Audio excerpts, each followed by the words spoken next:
le retour risque d'être un peu rude pour la princesse Béatrice. Après avoir épousé Edoardo Mapelli-Mozzi en petit comité le 17 juillet dernier à Windsor, la petite fille d'Élisabeth II et son mari se sont envolés pour le sud de la France pour une lune de miel en toute simplicité. Un tendre moment pour les deux tourtereaux, qui une fois de retour au Royaume-Uni vont voir leur liberté quelque peu réduite.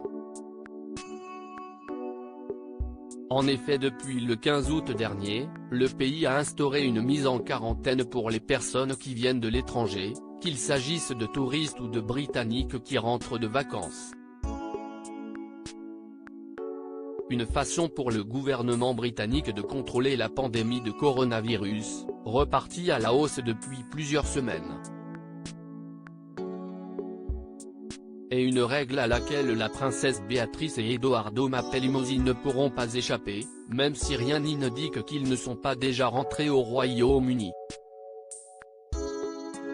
Toutefois, s'ils avaient décidé de profiter de leur lune de miel au-delà de la mise en place de cette mesure, s'y est 2 semaines de quarantaine qui les attendent désormais. Changement de plan pour la lune de miel. Un nouveau coup dur pour le couple qui avait déjà été contraint de déplacer la date de leur mariage à cause du confinement, choisissant finalement de s'unir devant quelques invités, principalement des membres de leur famille et la reine Elisabeth II.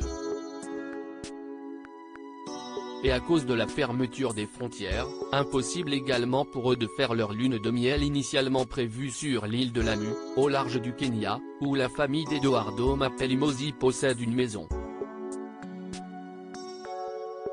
À la place, ils ont mis le cap sur le sud de la France, où ils avaient été opérés dans une petite voiture absolument remplie de trucs sur le toit.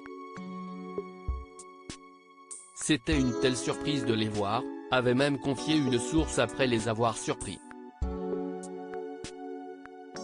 Edo était au volant et il ressemblait à n'importe quel autre couple appréciant se balader.